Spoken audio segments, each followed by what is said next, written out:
So we've got a 2018 Ram 3500 with a 6.7 Cummins, and this one sort of an interesting story. It came in, customer was stating that it died on them, and it had died on them in the past, but it wasn't consistent.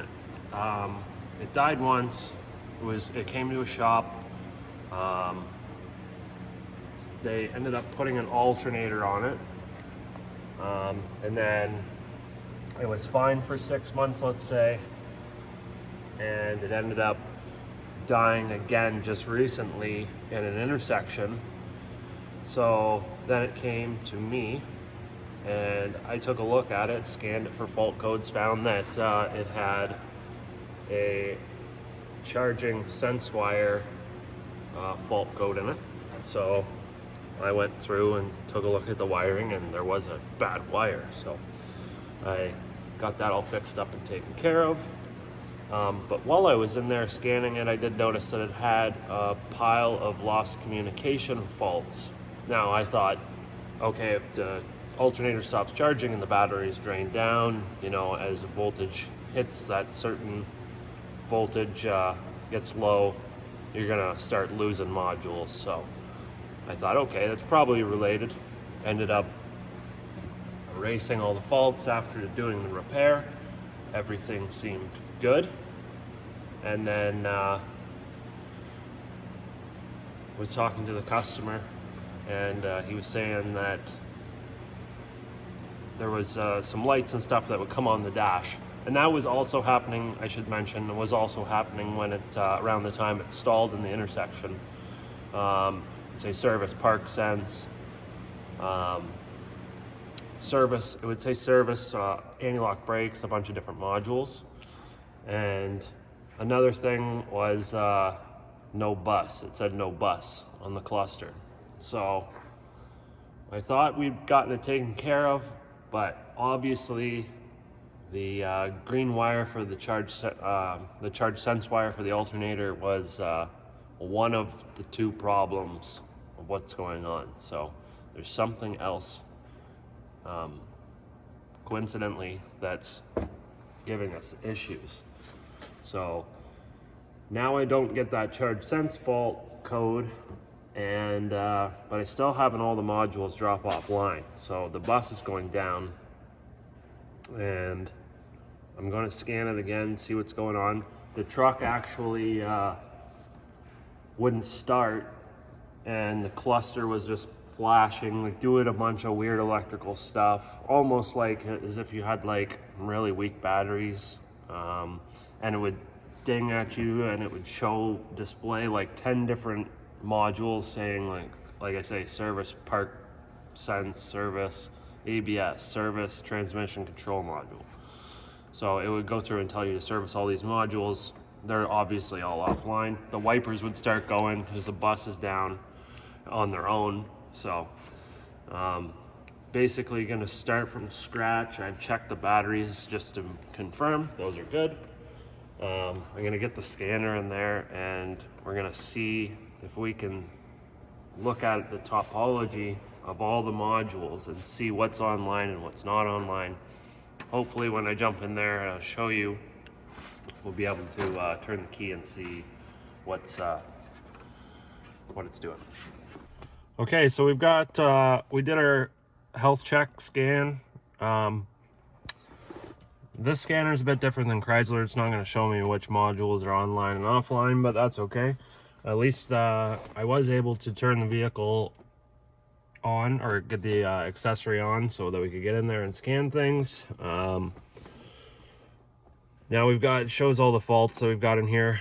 I have two suspected areas now that I think might be the cause, and that would be either under the power distribution module, or previously known as the TIPM, and then possibly by the radio frequency hub in the back. I know the windows were bad for letting water in, and then they would drip down and get into the wiring harness. It was kind of nice, they mounted the wiring harness onto the back, but like vertical, so the water would drip down right into the connectors, and then through the connector into the module. It was hilarious. Anyhow, so we'll just, I guess, start by going into each. I'm going to go through each one and see if there's anything that might be a telltale sign or lead me in the right direction.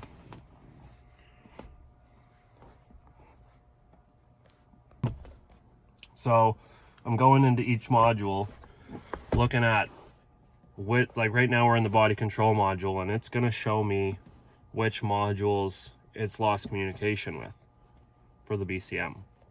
So then I can go back into PCM, and it's also going to tell me which modules it's lost communication with. So you can go through and compare stories between the modules, and sometimes the stories don't add up. So the BCM saying, hey, I lost communication with the PCM, the airbag module, the module, and that module.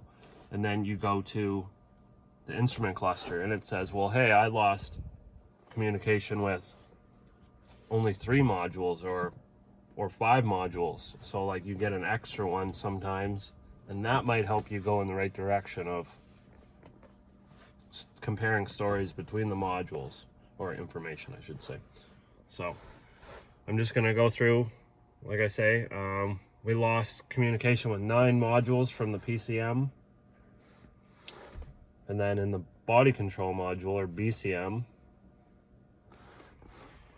looks like we lost, so the steering column control module, the cluster, radio frequency hub, the airbag module, TCM, lost communication with trailer brake control module, engine control module, ABS. And we know that this is an issue. There was, it was just a back, the tail light got broken. So it's just one of the bulbs is out. But one thing I was sort of interested in looking in, not this style of truck, but the new ones do have a sonar sensor back there, and there is communication lines that go to that. And what'll happen is moisture or water collects inside the light, and then eventually it builds out high enough that it gets onto that module and ends up shorting out CAN lines, and it'll take the bus down just like this. So that light doesn't have that module in it, but it would be worth just to take a look back there and see in case something else got damaged. So as I'm scanning it, looks like the bus went down. Oh, now it's coming back on. The whole dash went black, or whole cluster went back. But as it was scanning through the PCM, all of a sudden it said no bus. And wipers went off. Wipers went off. But that's interesting that I always wondered what that would be like when you're mid-scanning a vehicle. It looks like it only caught these 3 modules, and then the rest of it didn't catch anything. Totally offline, or not equipped, or what? It just says not equipped. It would be really nice, like I say, the scan tool that Chrysler has will show you which vehicles are, or which modules are online and which ones are not online. But, oh, there we go. It just went black for a second. Yeah. No bus. So this scan tool doesn't actually tell you which modules are online. It just says that it thinks that they're not equipped with the vehicle. So I pulled the power distribution module out just to double check.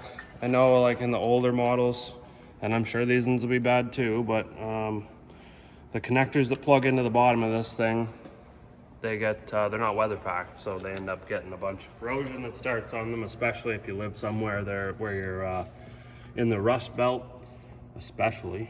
So like I've seen these things fail super early, like definitely within warranty, and then once you're out of warranty, it's just like a reoccurring thing if you don't get these. Like you can see this one's already starting a little bit, that big blue wire. And then there was another, this black one over here, like it's starting. Doesn't take very long for these things to just rot off, and then you're just constantly chasing problems. Most of the time it's underneath of this thing. So I just wanted to look at it and make sure. Where are we looking next? Probably I checked all the bus connections underneath of the dash, but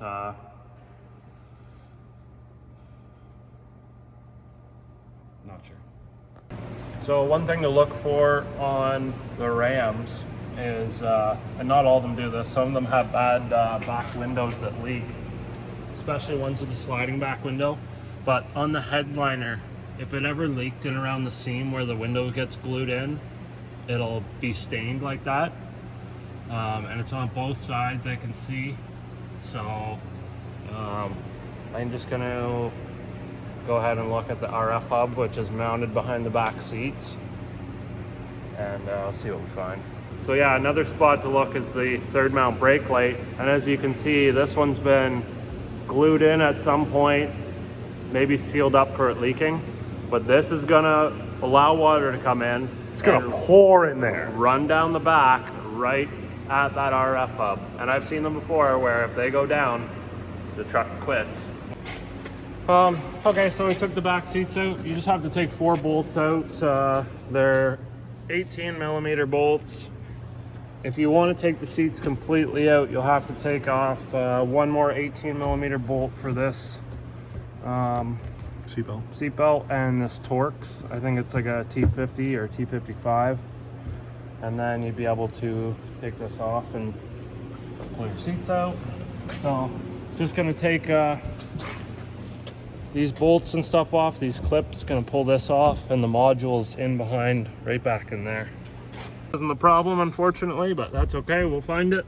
I think it's either in the newer models, like the new style Ram, this is faced up and the water runs right into the connector and into the module, which is not very good. So I ended up coming back here just to double check my work, make sure I didn't miss anything, and sure enough, I did notice a bit of corrosion on some of the wires, and took a look further into the harness and did find a wire that's broken. So this red wire with a yellow tracer seems to be a power feed for the transfer case switch. So gonna go ahead and take this connector, depin that wire out of there, fix it, put it back together, and we'll see what happens then. Got to eliminate that from the equation before we can continue. Yeah, so there's this is a white locking tab that keeps the pin locks from backing off, keeps the pins locked in the connector. So just peel that up with a pry tool. First thing, you got to take these main locking tabs that keep the connector locked into the plastic housing. I'll just quickly show you roughly what you got to do. So in order to get this thing off, first things first, you have to put this connector back to the locking position. But there's these tabs right here that you have to push in. Both of them have to get pushed in, and then this can close. And once that happens, then you can pry this off of that dowel and slide it off. But you have to lift those then off. Yeah, there is a couple small locking tabs as well on that side. So once you get this thing off, then it gives you access to your wiring so you can actually see what you're doing. And now I've got the wire that I want to change. I found where it is in here. When this thing is in here, you got to be real careful because they break really easy. So there's a couple spots that you can get a pick underneath, and you just work it back and forth on each corner, and you just keep going real easy until you get it out. Don't break it. So now that that's off, you get yourself a little tool like this. You might be able to use a paper clip, but it might be too soft. But you take your depinning tool and you find which wire you want. So I can see it's this one here. And down in there, there'll be a plastic locking tab. So you just want to give it the slightest bit of tension. Hold on, I gotta move all these wires. I start by pushing up on the wiring, pushing it this way so that the tab is easier to, the release is easier. kind of like that. You can see where the plastic, it locks in behind here. So yeah, you go in and lift the tab up. We'll probably fix this, and it's not going to fix the problem. All right, so we've got our wiring all fixed up, good to go. Show us the heat shrink.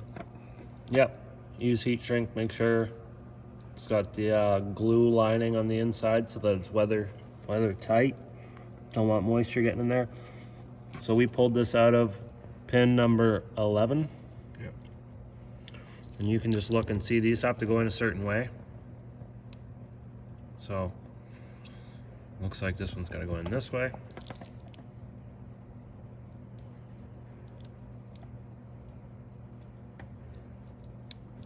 You can hear it click. Looks good. Put everything back together and fire it up. Yep. So we fixed that wire. I erased all the fault codes. I'm just gonna take it for a drive around the lot for a little bit, a couple times, and I think we got it fixed up.